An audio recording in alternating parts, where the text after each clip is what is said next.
नमस्कार जय जगन्नाथ स्वागत करुछु हमर यूट्यूब चैनल ई वेदिका को। आज आम डिस्कसन करबा ओडियार प्रैक्टिस सेट नंबर 25। या पूर्वरु आमे 24 सेट प्रैक्टिस करि सारिचंती बा आमे अपलोड करिछु।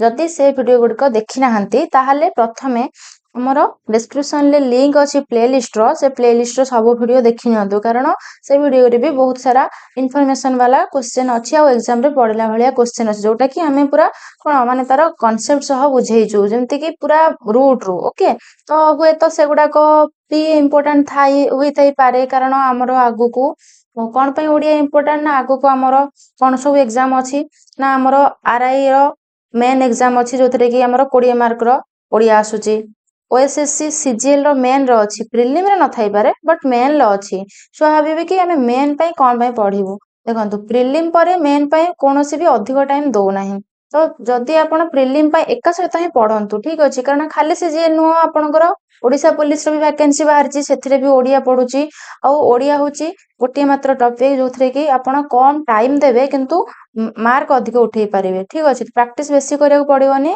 प्रतिदिन आधा घंटा लेखा ओडिया को दियंतु हमर ए चैनल को फॉलो करंतु हमें एग्जाम रे पढला भलिया क्वेश्चन को नेकी प्रैक्टिस सेट उडो करूछु प्रीवियस ईयर क्वेश्चन को देखिकी आउ कोन थ्योरी बेस्ड माने फंडा जोथरे थिबो कांसेप्ट बेस्ड वाला क्वेश्चन माने पढौछु सेति पई नोटिफिकेशन पाया पई हम चैनल को सब्सक्राइब करी रखंतु ओके तो आउडे न करी चलंतु आजिरो प्रैक्टिस सेट को हमें डिस्कशन करी नबा 25 नंबर सेट रो 1 नंबर क्वेश्चन कोन अछि स्थापितर विपरीत शब्द लेख देखंतु वोकाबुलरी बहुत इंपोर्टेंट भाबुतबे कि वोकाबुलरी रो कोन बुझिवार अछि वोकाबुलरी रो किछि बुझिवार नाही वोकाबुलरी रो केतरा ट्रिक्स सह मन रखियार अछि आउ बस ताको कोन प्रैक्टिस करिवार अछि ग्रामर रे बुझिवार अछि तो वोकाबुलरी को आपण मन रखिबे सेटा आपण केमिति सहज रे मन रखिबे सेटा को हमें एई सेट माध्यम रे आपण को कहूछु ठीक अछि तो स्थापितर विपरीत शब्द स्थापित माने कोन गोटे जगह रे स्थापित हवा माने सेटल हवा ताले तार विपरीत कोन ना अन्य जगह को पळेबा ताले काहा कोडा बुझौची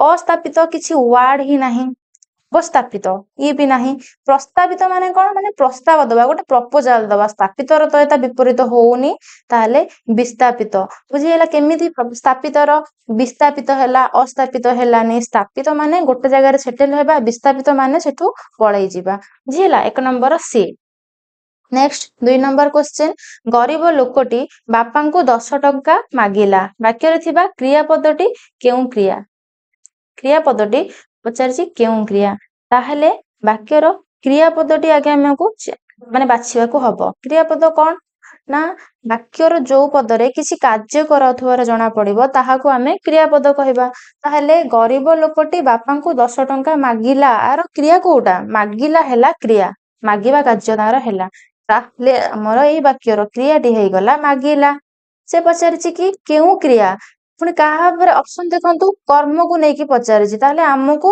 देखिबार अछि जे वाक्य रे केतोटी कर्म अछि केमिति देखिबा कर्म केमिति जानिबे ना वाक्य रे कोन काहा को जेटा कि पूरा सिंपल भाषा रे मु कहूची तार डेफिनेशन तो बुझिया गेल सेटा और क्रिटिकल लागिवो कोन काहा को कुआडे लगेई आपण प्रश्न करिवे आपण को जदी उत्तर रे किछि मिलिला से ताहले कर्म जदी किछि न मिलुची ताहले सेटा अकर्म आ कर्म नथिबा क्रिया को अकर्मक क्रिया कहा जाय गोटे कर्म थिले ताको सकर्मक दुईटी कर्म थिले दुई कर्मक कुहा जाय बुझियला एबे हमरो माने कोनटा हम पाइबा को चाहउचंदी आपण बुझि पारिले एबे देखिबा ताहले कर्म केतटा गरीब लोकटी बापा को 10 टंका मागिला वाक्य रे मु जदी हमर कर्ता किए गरीब लोकटी ताहले एटा नेक्स्ट क्लास को कहबी कि गरीब लोकटर गरीब कोन देखंतु लोकटी तो कर्ता खाली लोकटी बापा को 10 टंका मागिला गरीब लोकटी से कोन कला कर्ता को विवर्धित कला एटा हे जीव कर्ता विवर्धक बा कर्तार अनुबंध बुझिले एडा हला गरीबटा कर्तार अनुबंध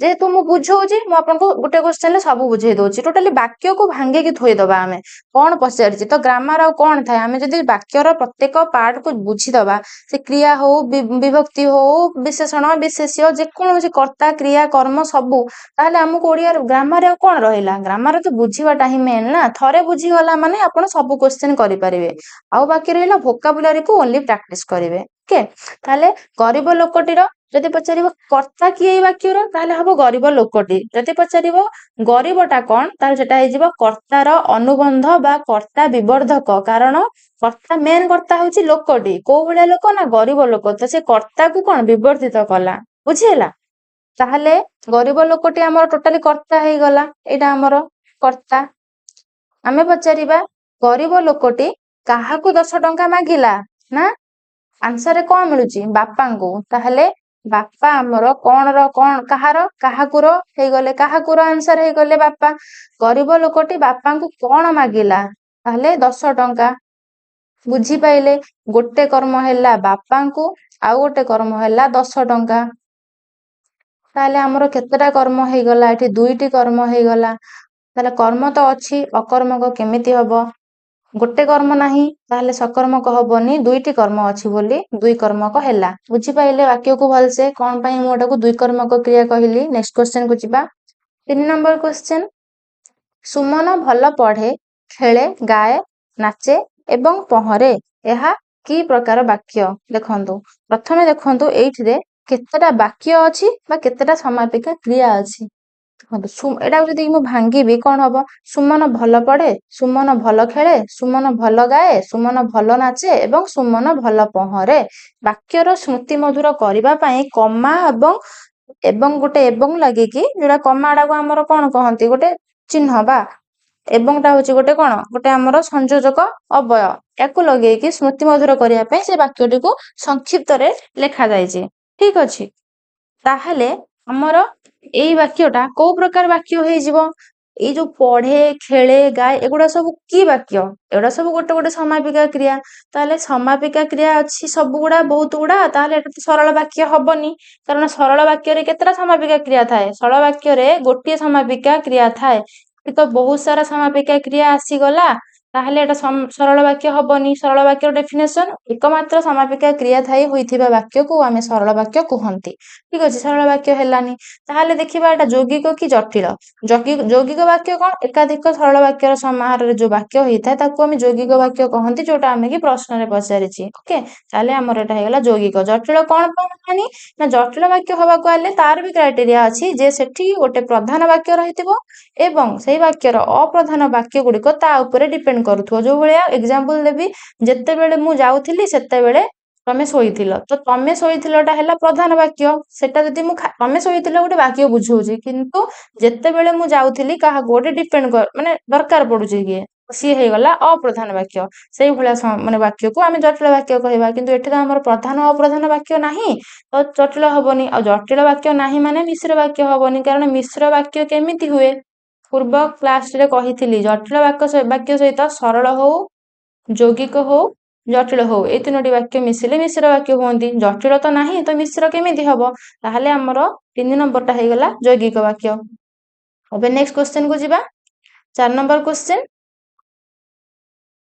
नेक्स्ट हमर 4 नंबर क्वेश्चन अछि निम्नक मध्यरु केउंटी दीर्घ स्वर ध्वनि को दीर्घ स्वर ध्वनि नुह अछि ओके भल से पढिबे नुह अछि एठी भाबिदेन दीर्घ स्वर ध्वनि धर आपण गोटे स्वर ध्वनि की जानिचंते सेटा उत्तर रे अछि भाबिबे सेटा हेतिबो तो आपण क्वेश्चन को प्रथमे भल से पढंतु ठीक अछि एटा केवल ओडिया पई न सब पई मैथमेटिक्स रीजनिंग सब पई मु कहूची तो हमर अछि दीर्घ स्वर ध्वनि नुह प्रथमे जानिबा स्वर ध्वनि कोन ओके ता पूर्व जानिबा स्वर वर्ण हमर केतेटा अछि ओडिया रे डिटेल कहूची ला भल से बुझंतु गोटे थरे बुझी दियंतु ओके देखंतु हमर अछि केतेटा वर्ण ना 49 टा वर्ण स्वर वर्ण 11 टा व्यंजन वर्ण हैला 38 टा एटा हमर स्वर वर्ण 11 टा स्वर वर्ण रो ध्वनि केतटा 8 टा ध्वनि कोन ना जोटा की माने शब्दटा एक प्रकार शब्द ध्वनि हैला एक प्रकार शब्द व्यंजन वर्ण 38 रो 38 टा जांकर ध्वनि नाही 32 रो ध्वनि अछि ताले 8 टा स्वर वर्ण रो ध्वनि अछि स्वर वर्ण रो ध्वनि को हमर स्वर ध्वनि कहा जाय हम पाई गेले स्वर ध्वनि तापर पुनी दीर्घ स्वर ध्वनि कोन स्वर ध्वनि हमर दुई भाग रे विभक्त गोटे हैला हमर ह्रस्व स्वर ध्वनि आ गोटे हैला दीर्घ स्वर ध्वनि ठीक अछि ह्रस्व स्वर ध्वनि कोन ना जोथिरे की उच्चारण रे कम समय लागे दीर्घ माने कोन बहुत एथिरे कम समय लागे हर्ष रे किंतु दीर्घ स्वर ध्वनि रे हमर ଉଚ୍ଚାରଣରେ ବହୁତ ସମୟ ଲାଗେ। ତାହେଲେ କୋଉ ଗୁଡାକ? ଆମର ହ୍ରସ୍ୱ ସ୍ୱର ଧ୍ୱନି ଅଛି 3ଟି ହେଲା, ଆଉ 8ଟିରୁ 3ଟି ହ୍ରସ୍ୱ ହେଇଗଲା ଆଉ 5ଟା ଦୀର୍ଘ। କୋଉ 3ଟା ଆମର ହ୍ରସ୍ୱ ସ୍ୱର ଧ୍ୱନିରେ ଯିବ? ନା ଅ, ଇ ଆଉ ଉ। ଏଇ 3ଟି ଆମର ହ୍ରସ୍ୱ ସ୍ୱର ଧ୍ୱନି। ଆଉ ଯୋଉ 5ଟା ଯାକ ରହିଲା କୋଉଗୁଡା? ନା ଆ, ଏ, ଐ, ଓ, ଓ। ଏଇ 5ଟା ଆମର ହେଇଗଲା ଦୀର୍ଘ ସ୍ୱର ଧ୍ୱନି। ତାହେଲେ ଆମକୁ କ୍ୱେଶ୍ଚେନରେ କଣ ପଚାରିଛି? ନିମ୍ନୋକ୍ତ ମଧ୍ୟରୁ କେଉଁଟି ଦୀର୍ଘ ସ୍ୱର ଧ୍ୱନି ନୁହଁ? ତାହେଲେ ସିଏ ଗୋଟେ ହ୍ରସ୍ୱ ସ୍ୱର ଧ୍ୱନି ହେଇଥିବ।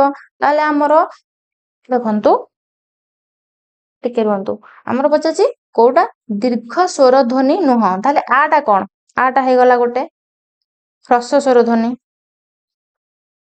ଦୀର୍ଘ ସ୍ୱର ଧ୍ୱନି ନୁହଁ ପଚାରିଛି ସିଏ। ଦେଖନ୍ତୁ ଆଟା ହ୍ରସ୍ୱ ନୁହଁ, ସରି। ଆଟା ଆମର କଣ? ଏଠି ଦେଖନ୍ତୁ ଦୀର୍ଘରେ ଅଛି ସିଏ, ତ ଆଟା ହେଇଗଲା ଆମର ଦୀର୍ଘ ସ୍ୱର ଧ୍ୱନି। ଓ କୋଉଠି ଅଛି? ଓ ବି ଦୀର୍ଘରେ ଅଛି, ତାହେଲେ ଓଟା ହେଇଗଲା ଆମର ଦୀର୍ଘ ସ୍ୱର ଧ୍ୱନି। ଏଟା ଆମର କୋଉଠି ଅଛି? ଏ ବି ଆମର ଦୀର୍ଘ, ଓକେ, ଦୀର୍ଘ। ଉଟା ଦେଖନ୍ତୁ ହ୍ରସ୍ୱରେ ଅଛି, ତାହେଲେ ଉଟା ହେଲା ଆମର ହ୍ରସ୍ୱ ସ୍ୱର ଧ୍ୱନି। ତାହେଲେ ଆମର 3ଟି ଦୀର୍ଘ ହେଲା, ଗୋଟେ ହ୍ରସ୍ୱ ସ୍ୱର ଧ୍ୱନି ଆମେ ପାଇଲେ। କ୍ୱେଶ୍ଚେନରେ ସେ କଣ ପଚାରିଛି? ଏଠି କ୍ୱେଶ୍ଚେନରେ ଟିକେ ଭୁଲ ଅଛି, ଦେଖନ୍ତୁ କେଉଁଟି ଦୀର୍ଘ ସ୍ୱର ଧ୍ୱନି ନୁହଁ? ତାହେଲେ କଣ ଅଛି? ଦୀର୍ଘ ସ୍ୱର ଧ୍ୱନି ନୁହଁ ମାନେ ସେ କୋଉ ଧ୍ୱନି ହେଇଥିବ? ସେ ହ୍ରସ୍ୱ ସ୍ୱର ଧ୍ୱନି ହେଇଥିବ। ତାହେଲେ ଏଇ 3ଟି ଆମର, ନାଇଁ କ୍ୱେଶ୍ଚେନ ଠିକ ଅଛି ହେଲା, କ୍ୱେଶ୍ଚେନ ଠିକ ଅଛି। ଏଇ 3 ମାନେ ବୁଝିବାରେ ଟିକେ ଓଲଟା ଅଛି, କନଫ୍ୟୁଜନ ବାଲା କ୍ୱେଶ୍ଚେନ, ଓକେ। ଆମକୁ ସେ ପଚାରିଛି କେଉଁଟି ଦୀର୍ଘ ସ୍ୱର ଧ୍ୱନି ନୁହଁ? ତ ଆମେ 4ଟି ଯାକ ଅପସନ ଦେଖିଦେଲେ ଆମର 3ଟି ଅଛି ଦୀର୍ଘ ସ୍ୱର ଧ୍ୱନି, ଗୋଟିଏ ଅଛି ହ୍ରସ୍ୱ ସ୍ୱର ଧ୍ୱନି। ତାହେଲେ ଦୀର୍ଘ ସ୍ୱର ଧ୍ୱନି ନୁହଁ ମାନେ ସିଏ କଣ ହ୍ରସ୍ୱ ସ୍ୱର ଧ୍ୱନି ହେଇଥିବ। ତାହେଲେ ସିଏ କିଏ? ନା ଅପସନ ଡି ରେ ଉଟା ଆମର ଦୀର୍ଘ ସ୍ୱର ଧ୍ୱନି ନୁହଁ, ସେଟା ହେଇଗଲା ଆମର ହ୍ରସ୍ୱ ସ୍ୱର ଧ୍ୱନି। ବୁଝିପାଇଲେ? କନଫ୍ୟୁଜନ ହେଲେ କି ଟିକେ? ଦୀର୍ଘ ସ୍ୱର ଧ୍ୱନି ହ୍ରସ୍ୱ ସ୍ୱର ଧ୍ୱନି ବୁଝିପାଇଲେ କି? ମୁଁ ଲେଖିଥିଲି ଯୋଉ 3ଟି ଆମର ହ୍ରସ୍ୱ ଆଉ 5ଟି ହେଲା ଦୀର୍ଘ ସ୍ୱର ଧ୍ୱନି। ତାହେଲେ ଆମର 3ଟି ଅପସନ ଯୋଉ ଏ ବି ସି ରେ ଅଛି, ଆ, ଏ, ଓ, ଏ 3ଟି ହେଇଗଲା ଆମର ଦୀର୍ଘ ସ୍ୱର ଧ୍ୱନି। ଗୋଟିଏ ମାତ୍ର ଯୋଉଟା ଅଛି ଅପସନ ଡି ରେ, ସିଏ ଆମର ହ୍ରସ୍ୱ ସ୍ୱର ଧ୍ୱନି। ଆମକୁ ପଚାରିଥିଲା କେଉଁଟା ଦୀର୍ଘ ସ୍ୱର ଧ୍ୱନି ନୁହଁ, ତ ଆମେ ପାଇଲେ କି ଆମର ଉଟା ହ୍ରସ୍ୱ ସ୍ୱର ଧ୍ୱନି। ସେଥିପାଇଁ ଆମର ଆନ୍ସର ହେଇଗଲା ଅପସନ ଡି। ବୁଝିହେଲା? ନେକ୍ସଟ କ୍ୱେଶ୍ଚନ କୁ ଯିବା ଏଥର। କି ମୁଁ ଏଟା କ୍ଲିୟର କରିଦିଏ, ଓକେ।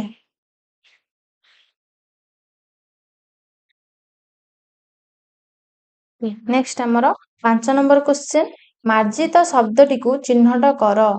ପ୍ରଥମେ ଜାଣନ୍ତୁ ମାର୍ଜିତ ଶବ୍ଦ କଣ? ନା ଆମର ସାଧୁ ଶବ୍ଦଟାକୁ ହିଁ ମାର୍ଜିତ ଶବ୍ଦ କହନ୍ତି। ତାହେଲେ ସାଧୁ ଶବ୍ଦ ପୁଣି କଣ?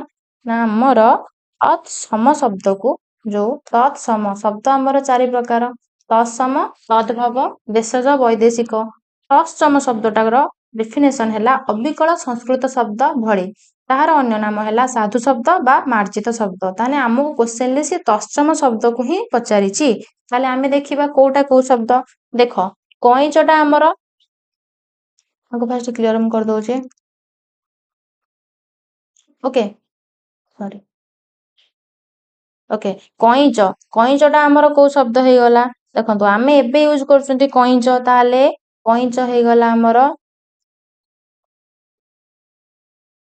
ଭୁଲ ଲେଖୁଛି, ତଦ୍ଭବ, ଓକେ, ତଦ୍ଭବ ଶବ୍ଦ। କାନ ବି ଆମର ତଦ୍ଭବ, କାରଣ ୟାର ବ୍ରାକେଟରେ ମୁଁ ଏଇଟାର ତତ୍ସମ ଶବ୍ଦଟା କଣ? ନା କର୍ଣ୍ଣ। ୟାର ତତ୍ସମ ଶବ୍ଦ କଣ? ନା ଗଛ। ଘିଅଟା କଣ? ଘିଅଟା ବି ତଦ୍ଭବ ଶବ୍ଦ। ତାର ତତ୍ସମ ଶବ୍ଦ କଣ? ଘୃତ। ତାହେଲେ ଆମର ଇଏ କାନ, ଘିଅ, କଇଁଚ ହେଇଗଲା ତଦ୍ଭବ। କୋମଳଟା ହେଲା ଆମର ତତ୍ସମ ଶବ୍ଦ। ତାର ତଦ୍ଭବ ଶବ୍ଦ କଣ? ନା କଅଁଳ। ତାହେଲେ ଆମର ମାର୍ଜିତ ଶବ୍ଦ ହେଇଗଲା ତତ୍ସମ, ଯୋଉଟା କି ଅପସନ ସି। କୋମଳ ହେଲା ଏଠି ଆମର ଶୋଧ ଶବ୍ଦ ବା ମାର୍ଜିତ ଶବ୍ଦ ବା ତତ୍ସମ ଶବ୍ଦ। ନେକ୍ସଟ ଆମର 5 ନମ୍ବର ସରିଲା, 6 ନମ୍ବର କ୍ୱେଶ୍ଚନ କୁ ଯିବା। ପରନ୍ତପ ଶବ୍ଦର ଅର୍ଥ କଣ? ପରନ୍ତପ ଶବ୍ଦର ଅର୍ଥ ପଚାରିଛି, ତାହେଲେ ତପସ୍ୟା କରନ୍ତି କଣ ତାକୁ ପରନ୍ତପ କୁହନ୍ତି ନା। ପରକୁ ତାପ ଯିଏ ଦିଏ, ମାନେ ତାପ ଦିଏ ଯିଏ, ଏଇଟା ହେଇଯିବ ପରନ୍ତପ। ତପସ୍ୟା ନୁହଁ କି ଘରକୁ, ଏଇଟା ତ ନୁହଁ। ଅପସନ ବି ହେଲା 6 number right answer. Next 7 number question, କେଉଁଟି ଦ୍ୱନ୍ଦ୍ୱ ସମାସ ନୁହଁ? ଦ୍ୱନ୍ଦ୍ୱ ସମାସ ଫାଷ୍ଟ କଣ କାହାକୁ କହିବା ନା, ଯୋଉଥିରେ ଗୋଟେ ପୁଅ ଝିଅ, ଏଇଟା ଓ ପୁଅ ଓ ଝିଅ ବିଗ୍ରହ ବାକ୍ୟ କଲେ ଓ ଏବଂ ଦ୍ଵାରା ସିଏ ହଉଥିବ। ଓକେ, ବହୁତ ସାରା ବିଶେଷ ପଦ ଏକା ସମୟ ଥିବା ମାନେ ସମାସକୁ ଆମେ ଦ୍ୱନ୍ଦ୍ୱ ସମାସ କହନ୍ତି। ତ ପୁଅ ଝିଅ କଲେ କଣ ହବ, ତାର ବିଗ୍ରହ ବାକ୍ୟ ପୁଅ ଓ ଝିଅ, ଠିକ ଅଛି। ତାପରେ ନେକ୍ସଟ ଶିବ କେଶବ, ତାର ବିଗ୍ରହ ବାକ୍ୟ କଣ ହବ, ଶିବ ଓ କେଶବ। ସେଭଳିଆ ସୂର୍ଯ୍ୟ ଚନ୍ଦ୍ର ତାରା, ସୂର୍ଯ୍ୟ କମା ଚନ୍ଦ୍ର ଓ ତାରା। ପୂର୍ଣ୍ଣ କୁମ୍ଭର କଣ, ପୂର୍ଣ୍ଣ ଓ କୁମ୍ଭ, ପୂର୍ଣ୍ଣ ଓ କୁମ୍ଭ କଣ, ପୂର୍ଣ୍ଣ ଇଏ ବିଶେଷ ଇଏ ବିଶେଷ ଇଏ ବିଶେଷ, ଇଏ ଗୋଟେ ନା ଇଏ ଗୋଟେ ନା। ତ ଆମେ ଓ କାହା ଧରି ଲଗେଇବା ନା କି ଆମେ କହିବା ଧର କି ମାନେ ରାମ ଓ ଗାଈ, ଏମିତି ହବ କି, ରାମ କାହା ଭିତରେ ଲଗାଯାଏ କନେକ୍ଟର, ସେମ ମାନେ ଦୁଇ ଜଣଙ୍କର କଣ ତାଙ୍କର ପଦାର୍ଥ ସେମ ହୋଇଥିବା ଦରକାର, ପ୍ରକୃତି ସେମ ହୋଇଥିବା ଦରକାର। ପୂର୍ଣ୍ଣ କଣ ଗୋଟେ ଆମର ଗୋଟେ ଅବସ୍ଥାକୁ ଦେଖେଇଲା, କୁମ୍ଭ ଟା ଗୋଟେ ବିଶେଷ୍ୟ, ତ ତାଙ୍କ ଭିତରେ ଆମେ ଓ କେମିତି ଲଗେଇବା, ତାହେଲେ ୟାର ବିଗ୍ରହ ବାକ୍ୟ କଣ ହେଇଯିବ ନା, ପୂର୍ଣ୍ଣ ଅଟେ କୁମ୍ଭ। ବୁଝିହେଲା, ଏଇଟା ଆମର କୋଉ ତାହେଲେ କୋଉ ବିଶେଷ ସମାସ ହେଇଯିବ ନା, ଏଇଟା ଆମର ପୂର୍ଣ୍ଣଟା ହେଇଗଲା ଗୋଟେ ବିଶେଷଣ, କୁମ୍ଭଟା ହେଇଗଲା ଗୋଟେ ବିଶେଷ୍ୟ। ତାହେଲେ ଏଇଟା ବିଶେଷ ବିଶେଷଣକୁ ନେଇକି ହୋଇଛି ସମାସ, କୋଉ ସମାସ ଅନ୍ତର୍ଗତ ନା, ଏଇଟା ହେଇଯିବ ଆମର କର୍ମଧାରୟ ସମାସ। ଏ ବି ସି ତିନୋଟି ହେଲା ଆମର ଦ୍ୱନ୍ଦ୍ୱ ସମାସ, ଡିଟା ହେଇଗଲା କର୍ମଧାରୟ। ସିଏ ଆମକୁ ପଚାରିଥିଲା କୋଉଟା ଦ୍ୱନ୍ଦ୍ୱ ନୁହଁ, ତାହେଲେ ଡି ଆମର ଦ୍ୱନ୍ଦ୍ୱ ସମାସ ନୁହଁ, ସେଟା କୋଉ ସମାସ ହେଲା, କର୍ମଧାରୟ ସମାସ ହେଲା। ଓକେ, ନେକ୍ସଟ 8 ନମ୍ବର କ୍ୱେଶ୍ଚନ କୁ ଯିବା। ହେ ମହାଦେବ ରକ୍ଷା କର, ଏହା କି ପ୍ରକାର ଅବୟ? ତାହେଲେ ଏଠି ଉଭୟ ପଦଟା ଫାଷ୍ଟ କୋଉଟା ଦେଖନ୍ତୁ, ଅବୟ ପଦ କୋଉଟା ଆପଣ ଫାଷ୍ଟ ଚିହ୍ନିବେ। ଏଇଭଳିଆ ବି କ୍ୱେଶ୍ଚନ ପଡେ ନା କି ଆପଣଙ୍କୁ ସେ ସବୁ ଦେଇଥିବ, ଆପଣଙ୍କୁ ଚିହ୍ନିବାର ଅଛି ବିଶେଷ କୋଉଟା, ବିଶେଷଣ କୋଉଟା, ସର୍ବନାମ କୋଉଟା, ଅବୟ କୋଉଟା। ମୁଁ ସେଥିପାଇଁ କଣ ପାଇଁ ଗୋଟେ କ୍ୱେଶ୍ଚନରେ ମୁଁ ସବୁ କଣ ପାଇଁ ବୁଝଉଛି, ଯେ ଆପଣଙ୍କୁ ସୁବିଧା ହବ, ଯୋଉ ଭଳିଆ କି ନା କି କେବଳ ଏଇ କ୍ୱେଶ୍ଚନଟା ହିଁ ପଡିବ।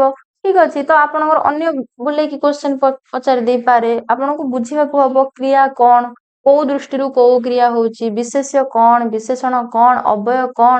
କାରଣ ଆପଣଙ୍କୁ ବାକ୍ୟ ଦେଇଥିବ ଅବୟ ପଦଟି କୋଉ ଅବୟ, ତ ଆପଣ ଅବୟ ପଦ ଯଦି ଜାଣିନଥିବେ ତାହେଲେ କେମିତି କହିବେ ସେଟା କୋଉ ଅବୟ। ଠିକ ଅଛି, ତ ପ୍ରଥମେ ଆପଣ ଡେଫିନେସନ ବୁଝନ୍ତୁ, ସବୁ ଓଡିଆର ଡେଫିନେସନ ଫାଷ୍ଟ ବୁଝନ୍ତୁ, ତାପରେ ଏକ୍ସାମ୍ପଲ ସହ ବୁଝନ୍ତୁ। ଓକେ, ତ ଅବୟ ପଦ କଣ ନା, ଅବୟ ପଦର ଡେଫିନେସନ ହେଲା ବାକ୍ୟରେ ଯେଉଁ ପଦର କୌଣସି ପରିବର୍ତ୍ତନ ହୁଏ ନାହିଁ। କେତେବେଳେ ନା, ବାକ୍ୟର କର୍ତ୍ତା ଚେଞ୍ଜ ହଉ କିମ୍ବା କାଳ ଚେଞ୍ଜ ହଉ, ପୁରୁଷ ବଚନ ଯାହା ବି ଚେଞ୍ଜ ହେଲେ ସେଇ କୋଉ ପଦର କିଛି ପରିବର୍ତ୍ତନ ହୁଏନି ନା, ସିଏ ହେଲା ଅବୟ ପଦ। ଓକେ, ତାହେଲେ ଦେଖ ଏଇଠି ହେ ମହାଦେବ ଅଛି, ଯଦି ମୁଁ ଏଠି ମହାଦେବ ନ ରଖିକି ହେ କୃଷ୍ଣ, ତ ସିଏ ସେ ହେ ରହିବ, ରକ୍ଷା କର। ଯଦି ହେ କଣ, ହେ ଦେବା ଦେବୀ ରକ୍ଷା କର ହବ କି, ରକ୍ଷା କରନ୍ତୁ, ତ ସିଏ ହେ ସେମ ରହିବ, ହେ ର କୌଣସି ଚେଞ୍ଜ ହବ ନାହିଁ। କିମ୍ବା ଏଠି ଯଦି ହେ ଭାଇ ଏଠାକୁ ଆସ, ହେ ଝିଅ ଏଠାକୁ ଆସେ, ହେ ର କୌଣସି ପରିବର୍ତ୍ତନ, କେମିତି ବୁଝିପାରିଲେ ପରିବର୍ତ୍ତନ ହଉନି, ତାହେଲେ ହେ ହେଲା ଅବୟ ପଦ। ତାହେଲେ ସିଏ ପଚାରିଛି କୋଉ ଅବୟ, ଦେଖନ୍ତୁ ଆମକୁ ଏଠି ସମ୍ବନ୍ଧ କିଛି ଅଛି କି ନା, ସମ୍ବୋଧନ ହବ ଏଇଥିପାଇଁ ନା, ଏଠି ସମ୍ବୋଧନ କରାଯାଉଛି, ତାହେଲେ ହେଟା ହେଇଗଲା ଗୋଟେ ସମ୍ବୋଧନ ସୂଚକ ଅବୟ। ହେତୁବୋଧକ ଅବୟ କଣ, ଏ ତ ହବନି, କିନ୍ତୁ ମୁଁ କହିଦଉଛି ତାର ଏକ୍ସାମ୍ପଲ, କାରଣ ନେକ୍ସଟ ଆମର ହେତୁ ପଡିପାରେ, ଏଣୁ ତେଣୁ, ଏଗୁଡାକ ସବୁ ହେତୁ ବୋଧକ ଅବୟ। ଓକେ, ସମ୍ଭାବନା ଅବୟ ପୁଣି କଣ, ସମ୍ଭାବନା ଅବୟ ହେଲା ଯଦି ସେ ଆସିବ ମୁଁ ଯିବି, ତ ଏଗୁଡା ସବୁ ସମ୍ଭାବନା ସୂଚକ ଅବୟ ହେଇଗଲା। କିନ୍ତୁ ଆମର ହେ ପଚାରିଥିଲା, ହେଟା ଗୋଟେ ସମ୍ବୋଧନ କରାହଉଛି, କାହାକୁ ଡକା ଯାଉଛି, ତ ଆମର 8 ନମ୍ବର ରାଇଟ ଆନ୍ସର ହେଲା ଅପସନ ବି। ନେକ୍ସଟ ଯିବା 9 ନମ୍ବର କ୍ୱେଶ୍ଚନ କୁ, ଦନ୍ତ୍ୟ ବର୍ଣ୍ଣଟିକୁ ଚିହ୍ନଟ କର। ଠିକ ଅଛି, ଦନ୍ତ୍ୟ ବର୍ଣ୍ଣ ପଚାରିଛି, ତାହେଲେ ଆମର ଏଟା ଫାଷ୍ଟ ଦନ୍ତ୍ୟ ବର୍ଣ୍ଣଟା କୋଉ ବର୍ଣ୍ଣର ଅନ୍ତର୍ଗତ କୁହନ୍ତୁ। ଦେଖନ୍ତୁ ଦନ୍ତ୍ୟ ବର୍ଣ୍ଣଟା ହେଲା ଆମର ବର୍ଗୀୟ ବର୍ଣ୍ଣର ଅନ୍ତର୍ଗତ। ବା ବ୍ୟଞ୍ଜନ ବର୍ଣ୍ଣର ଅନ୍ତର୍ଗତ। ବ୍ୟଞ୍ଜନ ବର୍ଣ୍ଣ ଦୁଇ ଭାଗରେ ବିଭକ୍ତ, ଗୋଟେ ବର୍ଗୀୟ ବ୍ୟଞ୍ଜନ ଆଉ ଗୋଟେ ଅବର୍ଗୀୟ ବ୍ୟଞ୍ଜନ। ବର୍ଗୀୟ ବ୍ୟଞ୍ଜନ କେତୋଟି? 25ଟି। କଣ କଣ ନା କ, ଚ, ଟ, ତ, ପ। ଏଥିର 5ଟା, ଏଥିର 5ଟା, ଏଥିର 5ଟା, ଏଥିର 5ଟା, ଏଥିର 5ଟା, ତ 5 5 25ଟା। କ ଟାକୁ କଣ୍ଠ୍ୟ ବର୍ଗ, ଚ ଟାକୁ କଣ୍ଠ୍ୟ ତାଲବ୍ୟ, ଏଟା ଦନ୍ତ୍ୟ, ଏଟା ଓଷ୍ଟ୍ୟ, ଏଟା ମୂର୍ଧନ୍ୟ। ନା ସରି, କଣ୍ଠ୍ୟ ତାଲବ୍ୟ, ମୂର୍ଧନ୍ୟ, ଦନ୍ତ୍ୟ, ଓଷ୍ଟ୍ୟ। ଓକେ, ତାହେଲେ ଆମର ଦନ୍ତ୍ୟ ବର୍ଣ୍ଣ କୋଉଟା? ନା ତଟା ହେଇଯିବ ଆମର ଦନ୍ତ୍ୟ ବର୍ଣ୍ଣ। ତାହେଲେ ୟାର 5ଟା ଯାକ ବର୍ଣ୍ଣ ଆମେ ଲେଖିଦବା, ତ, ଥ, ଦ, ଧ ଆଉ ନ। ଆମର ଏଇଟା 5ଟା ପାଇଲେ, ସିଏ ଆମକୁ ଦନ୍ତ୍ୟ ବର୍ଣ୍ଣ ପଚାରିଛି। ତାହେଲେ ଏଇ 5ଟା କଣ ଅଛି? 6 ନୁହଁ, କାରଣ 6ଟା କୋଉ ବର୍ଣ୍ଣ? 6ଟା ହେଇଯିବ ତାଲବ୍ୟ, ତ 6 ନୁହଁ, ବ ବି ନୁହଁ, ଟ ନୁହଁ, ଦେଖନ୍ତୁ ଥ। ଟା ଆମର ହେଇଗଲା ଦନ୍ତ୍ୟ ବର୍ଣ୍ଣ। ବୁଝି ହେଲା? ଦନ୍ତ୍ୟ ବର୍ଣ୍ଣ କଣ ପାଇଁ ହେଲା? ନା ତ, ଥ, ଟା ଆସିଯାଉଛି ଆମର ଦନ୍ତ୍ୟ ବର୍ଣ୍ଣରେ। ଓକେ, ନେକ୍ସଟ ଯିବା 10 ନମ୍ବର କ୍ୱେଶ୍ଚନ କୁ। କପି ଯୁକ୍ତ ଈଶ୍ୱର, ଏଟାକୁ ସନ୍ଧି ବିଚ୍ଛେଦ ମାନେ ସନ୍ଧି ବିଚ୍ଛେଦ କରିକି ଦେଇଛି, ଆମେ ତାକୁ ସନ୍ଧି ପଦଟା ଲେଖିବା। ତାହେଲେ ଦେଖନ୍ତୁ ଏଇଠି ଅଛି କପି ହର୍ଷେଇ ଈଶ୍ୱରର ପ୍ରଥମ ପଦ ଅଛି ଦୀର୍ଘ ଇ, ତାହେଲେ ଏଟା ହେଇଯିବ ଦୀର୍ଘ ଇ। କପି ଯୁକ୍ତ ଈଶ୍ୱର, କପି ସ୍ୱର। ତାହେଲେ ଅପସନ ବି ହେଇଯିବ ରାଇଟ ଆନ୍ସର। ଏ, ସି, ବି ହବ ନାହିଁ। ଓକେ, ନେକ୍ସଟ ଯିବା 11 ନମ୍ବର କ୍ୱେଶ୍ଚନ କୁ। ତ୍ୟାଗର ବିଶେଷଣ ରୂପ ଲେଖ। ତ୍ୟାଗର, ତ୍ୟାଗୀ ତ ଗୋଟେ ଲୋକ, ଇଏ ବି ବିଶେଷଣ ନୁହଁ, ତିକ୍ତ ବି ନୁହଁ, ତ୍ୟକ୍ତ। ଭଲସେ ମନେ ରଖନ୍ତୁ, ତ୍ୟକ୍ତ। ଓକେ, ଏଇଟା ହେଇଯିବ ତ୍ୟାଗର ବିଶେଷଣ ରୂପ। ତିକ୍ତଟାର ଅର୍ଥ କଣ? ତିକ୍ତ କଥା ବା କଟୁ, ଏଟା ତ କଟୁ। ତ୍ୟାଗ ମାନେ କଣ? ଯୋଉଟାକୁ ତ୍ୟାଗ କରିଦିଅନ୍ତି, ମାନେ ସମ୍ପୂର୍ଣ୍ଣ ନିଜକୁ ଉତ୍ସର୍ଗିତ, ଆଉ କାହାକୁ ଉତ୍ସର୍ଗିତ କରିଦିଅନ୍ତି, ତ ତାର ତ୍ୟକ୍ତ। ଓକେ, ତିକ୍ତ ତ କହିଲେ ଅଲଗା ମିନିଂ ବୁଝଉଛି, ତ୍ୟାଗୀ କହିଲେ ସେଇ ଲୋକକୁ ଆମେ ତ୍ୟାଗୀ କହନ୍ତି। ଓକେ, ତାପରେ 12 ନମ୍ବର କ୍ୱେଶ୍ଚନ। ଗୁରୁଜନ ମାନଙ୍କ କଥା ମାନ, ରେଖାଙ୍କିତ ପଦଟି କି କାରକ? ଠିକ ଅଛି, ରେଖାଙ୍କିତ ପଦ ହେଲା କଥା। ଚିହ୍ନ ବସେଇବା, କାରକର କ୍ୱେଶ୍ଚନ ଆସିଲା ମାନେ କଣ? ଚିହ୍ନ ବସେଇବେ, ଚିହ୍ନ ନାହିଁ ଯେହେତୁ ବସେଇବେ। କଥା ଗୁରୁଜନ ମାନଙ୍କ କଥା ମାନ ମାନେ କଥାଟି ମାନ, ମାନଙ୍କ ଅଛି ଆମ କଥା କୁଟା ହିଁ ଆମର ଏଠି ପ୍ରଯୋଜ୍ୟ ଚିହ୍ନ ବସିଲା। ତାହେଲେ କୁଟା କୋଉ ବିଭକ୍ତିର ବା କୋଉ କାରକର ଚିହ୍ନ? ଦୁଇଟି ଅଛି, ଗୋଟେ ଅଛି କର୍ମକାରକେ ଦ୍ୱିତୀୟ ବିଭକ୍ତି, ସମ୍ପ୍ରଦାନ କାରକେ ଚତୁର୍ଥୀ ବିଭକ୍ତି। ପ୍ରଥମାର ତ ନୁହଁ, କରଣ ବି ନୁହଁ, କାରଣ ପ୍ରଥମାର ଚିହ୍ନ ହେଲା ଟି ଟା ଟିଏ, କରଣର ଚିହ୍ନ ହେଲା ରେ ଦ୍ଵାରା। ତାହେଲେ କର୍ମର ବି ଚିହ୍ନ ହେଲା କୁ ମାନଙ୍କୁ, ସମ୍ପ୍ରଦାନରେ ବି ଚିହ୍ନ ହେଲା କୁ ମାନଙ୍କୁ। ଏବେ ଆମେ ଅର୍ଥ ଦେଖିବା। ଦେଖନ୍ତୁ, ସମ୍ପ୍ରଦାନ କାରକର 6ଟା ଅର୍ଥ ଅଛି, ଯୋଉଟା ଚତୁର୍ଥୀ ବିଭକ୍ତି, କିନ୍ତୁ ଆମର ଏଠି କ୍ୱେଶ୍ଚନରେ କଣ ଦେଇଛି? ଗୁରୁଜନ ମାନଙ୍କ କଥାକୁ ମାନ। କଥାଟା ଏଠି କଣ? ଗୁରୁଜନ ମାନଙ୍କର କଣ ମାନିବା? ନା କଥା। ତାହେଲେ ଏଇଟା ତ କର୍ମ, ମାନେ କଥାଟା ହେଇଗଲା କର୍ମ, ତାହେଲେ ଏଇଟା କର୍ମକାରକର, ମାନେ ଦ୍ୱିତୀୟ ବିଭକ୍ତି କର୍ମକାରକର ଗୋଟେ ପଦ ହେଇଗଲା। ତାହେଲେ ଆମର 12 ନମ୍ବର ଆନ୍ସର ବି କଣ ପାଇଁ ହେଲା ବୁଝିଲେ? କାରଣ କଥାଟା ହେଲା ଏଇ ବାକ୍ୟର କର୍ମ। ଓକେ, ନେକ୍ସଟ ଯିବା 13 ନମ୍ବର କ୍ୱେଶ୍ଚନ କୁ। କ୍ୱେଶ୍ଚନ କଣ ଅଛି? ଦାୟିତ୍ୱ ଦେଇ ଖସିଯିବା ଅର୍ଥ ପ୍ରକାଶ କରୁଥିବା ରୂଢିଟି ଲେଖ। ଆମକୁ ଅର୍ଥଟା ଦେଇଛି, ଆମେ ତାର ରୂଢି ଲେଖିବା। ଦେଖନ୍ତୁ, ଭୁଆଁ ବୁଲେଇବାର ରୂଢିଟା ହେଲା ଭଣ୍ଡେଇବା। ଓକେ, ତାପରେ ଭେଳା ବୁଡିବାର ଅର୍ଥ ହେଲା ସର୍ବନାଶ ହେବା।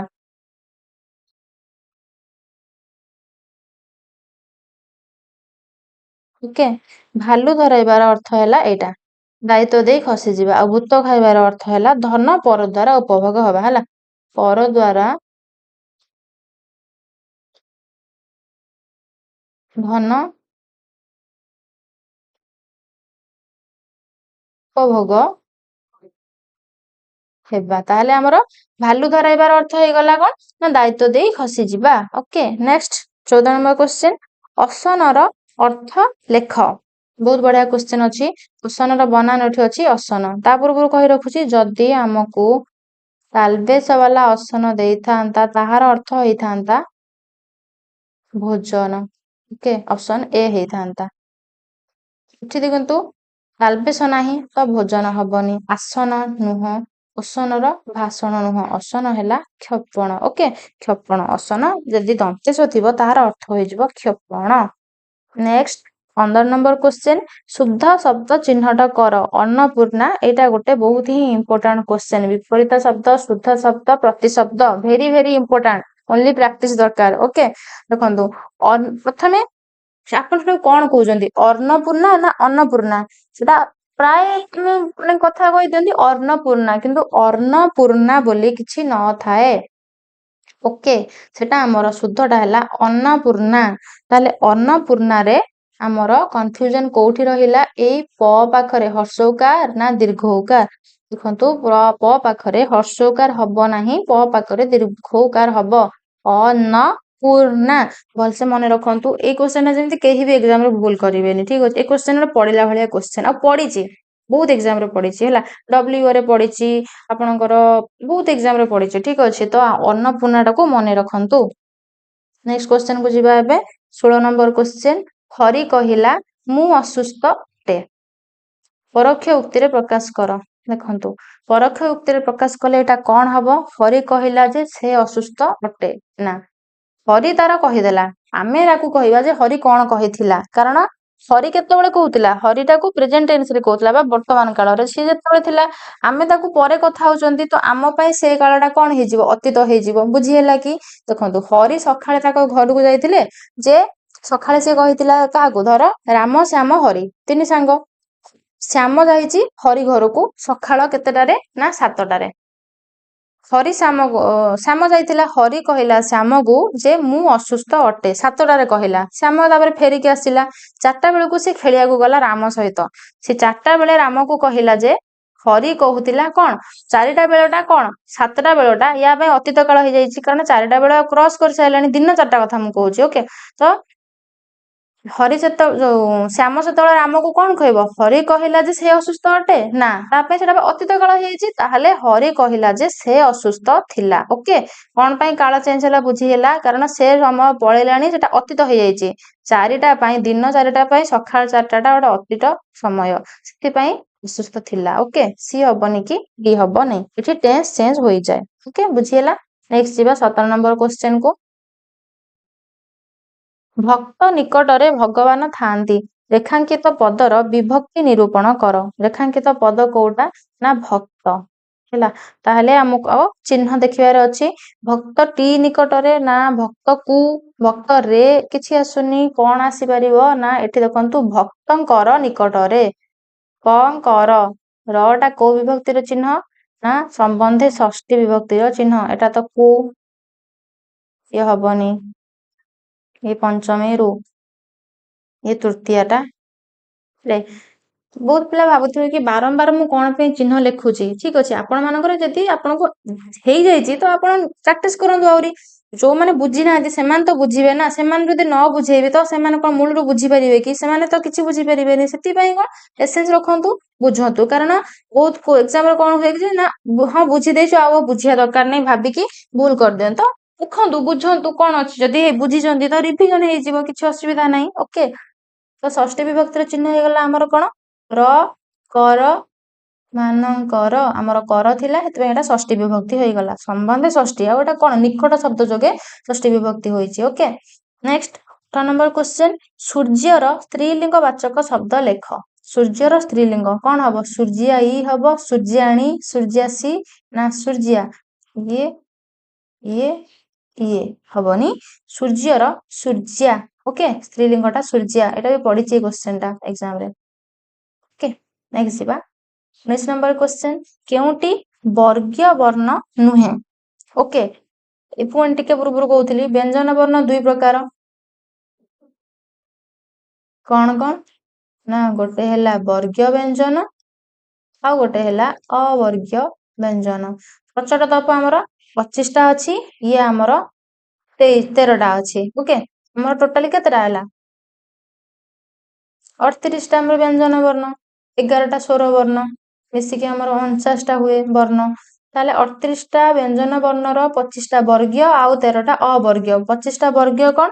ना कचट तप, जोटा कि क, ख, ग, घ, उ ठू स्टार्ट हुए, चर से स्टार्ट हम, लास्ट आमर पर, प, फ, ब, भ, म।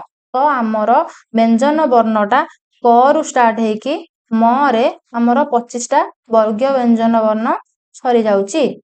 ତାହେଲେ ସିଏ ଆମକୁ ପଚାରିଛି କୋଉଟା ବର୍ଗ ନୁହଁ। ତାପରେ ଯୋଉ ଆମର ରହିଲା 13ଟା ଯୋଉଟା ଜ, ମୁଁ କହିଦଉଛି ହେଲା, ଜାଗା ଲେଖିବାକୁ ଜାଗା ନାହିଁ, ମୁଁ କହିଦଉଛି। ଜ, ୟ, ର, ଳ, ଲ, ୱ, ସ, ସ ମାନେ ତାଲବେଶ, ମୂର୍ଧନ୍ୟାସ, ଦନ୍ତେଶ, ହ ଅନୁସାର ବିସର୍ଗ ଚନ୍ଦର ବିନ୍ଦୁ। ଏଇ 13ଟି ଯାକ ହେଲା ଆମର ଅବର୍ଗୀୟ। ତାହେଲେ ଆମର କୋଉଟା ଦେଖନ୍ତୁ, ଟ ତ ଆମର କଚଟ, ଏଟା ତ ଗୋଟେ ବର୍ଗୀୟ ବର୍ଣ୍ଣ, ତ ଇଏ ବର୍ଗୀୟ ବର୍ଣ୍ଣ ହେଇଯାଉଛି ଇଏ। ଘ, ଥ ଥ ଦ ଧ, ଧ ଏଟା ବି ବର୍ଗୀୟ। ପ ଫ ବ ଭ ମ, ମ ବି ଆମର ବର୍ଗୀୟ। ତାହେଲେ ଦେଖନ୍ତୁ ଲ, ଯୋଉ ଜ ୟ ର ଳ ଲ, ଲ ଟା ଆମର ଗୋଟେ ଅବର୍ଗୀୟ ବର୍ଣ୍ଣ। ତାହେଲେ ବର୍ଗୀୟ ବର୍ଣ୍ଣ ନୁହେଁ କୋଉଟା ନା ଲ ଟା। ଓକେ, ବୁଝିହେଲା। ନେକ୍ସଟ ଯିବା 20 ନମ୍ବର କ୍ୱେଶ୍ଚନ କୁ। ବସନ୍ତି ଏହା କେଉଁ ପ୍ରକାରର କ୍ରିୟା? ଦେଖନ୍ତୁ ପୁଣି କହୁଛି, କ୍ରିୟା ବହୁତ ବୁଝିବାର ଅଛି କ୍ରିୟାରେ, ଠିକ ଅଛି। ଗୋଟିଏ କ୍ରିୟା 2-4ଟା କ୍ରିୟା ହୋଇପାରିବ, ଗୋଟେ ପଦ 2-4ଟା କ୍ରିୟା ହୋଇପାରିବ। ଆମକୁ ଅପସନ ରେ ସେଇଭଳିଆ କ୍ରିୟା ହିଁ ଦେଇଥିବ ଯୋଉଭଳିଆ କି ଦୁଇଟା ଯାକ ସେମ ରେ ହେଇପାରିବନି। ଯଦି ହୋଇଥିବ ଅପସନ ମାନେ ଉତ୍ତର ତାର ଉଭୟ ଦୁଇଟା ଯାକ ଅପସନ ହବ, ଠିକ ଅଛି। ତ ଆମକୁ ଦେଖନ୍ତୁ ନାମ ଧାତୁ କ୍ରିୟା ଦେଇଛି, ନାମ ଧାତୁ କ୍ରିୟା ତ ହବନି କାରଣ ବସ ଧାତୁ ଅଛି, ନାମ ଧାତୁଟା ଶବ୍ଦରୁ ହୁଏ, ତ ଇଏ ଆମ ପାଇଁ ପ୍ରଥମେ କଟିଗଲା। ଓକେ, ପ୍ରଯୋଜକ କ୍ରିୟା କାହା ଦ୍ଵାରା କରାଯାଇଥାଏ, ବସାନ୍ତି, ବସେଇବା ଏଇଭଳିଆ ଥିଲେ, ତ ଇଏ ହେଲାନି।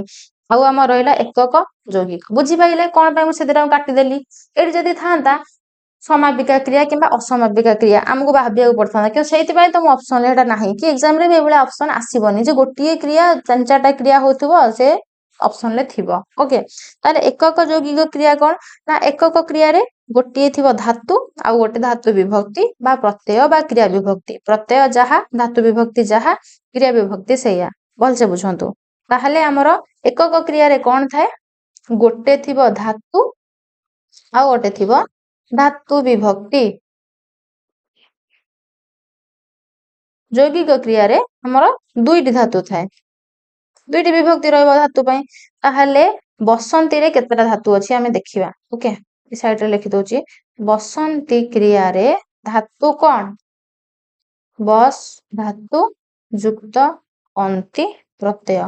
ତାହେଲେ ଗୋଟେ ଧାତୁ ଗୋଟେ ଧାତୁ ବିଭକ୍ତି, ଆମର ଏଟା ଏକକ କ୍ରିୟା ହେଇଗଲା। ବୁଝିହେଲା। ଯୌଗିକ କ୍ରିୟା କଣ ନା ପଢୁ ଅଛି, ପଡ ଯୁକ୍ତ ଉ, ଅଛ ଯୁକ୍ତ ଇ। ଏଠି ପଡ ଗୋଟେ ଧାତୁ, ଅଛ ଗୋଟେ ଧାତୁ। ପୂର୍ବ କ୍ଲାସରେ ମୁଁ କହିଥିଲି ବୋଧେ, ପଡ ଆମର ମୁଖ୍ୟ ଧାତୁ, ଅଛ ଟା ଆମର ଗୌଣ ଧାତୁ, ଯୋଉଟା କି ଆମର ସାହାଯ୍ୟକାରୀ ଧାତୁ। ସାହାଯ୍ୟକାରୀ ଧାତୁ 2ଟି ଅଛି ଓଡିଆରେ, ଅଛ ଥା କହିଥିଲି ଡିଟେଲରେ, ସେଥିପାଇଁ କହୁଛି ସେଗୁଡିକ ଯାଇକି ପ୍ରଥମେ ଦେଖନ୍ତୁ। ଓକେ, ତ ଆଜିର 20ଟି କ୍ୱେଶ୍ଚନ ଆମର ସରିଗଲା। ଆପଣ ମାନଙ୍କର କେତେଟା ଠିକ ହେଲା ଆପଣ ମାନେ ଚେକ୍ କରି ନିଅନ୍ତୁ। ଯଦି ଆପଣ ନ ଜାଣିଥିଲେ କୋଉଟା ନୂଆ ଶିଖିଲେ ତ ଆମକୁ କମେଣ୍ଟରେ ଜଣାନ୍ତୁ। ଆଉ ଯଦି କିଛି ଡାଉଟ ରହିଲା ବି କମେଣ୍ଟରେ ଜଣାନ୍ତୁ। ଠିକ ଅଛି, ଏହାର ଆନ୍ସର ସିଟ୍ ଏଇଠି ରହିଲା। ଯଦି ଆନ୍ସର ସିଟ୍ ର PDF ନେବାକୁ ଚାହୁଁଛନ୍ତି ଆମ ଟେଲିଗ୍ରାମ ଚ୍ୟାନେଲ ଇ ବେଦିକା 247 ରେ ଜଏନ ହେଇ ସେଠୁ ଯାଇକି ଆପଣ PDF ନେଇପାରିବେ। ଓକେ, ଭିଡିଓଟି ଭଲ ଲାଗିଥିଲେ ଭିଡିଓକୁ ଲାଇକ୍ କରନ୍ତୁ। ନିଜ ସାଙ୍ଗମାନଙ୍କ ସହିତ ଯୋଉମାନେ ବି ପ୍ରିପେୟାର କରୁଛନ୍ତି ସାଙ୍ଗମାନଙ୍କ ସହିତ ସେୟାର କରନ୍ତୁ, ସେମାନେ ବି ଦେଖିପାରିବେ। ଆଉ ଚ୍ୟାନେଲକୁ ସବସ୍କ୍ରାଇବ କରନ୍ତୁ। ଓକେ, ଧନ୍ୟବାଦ।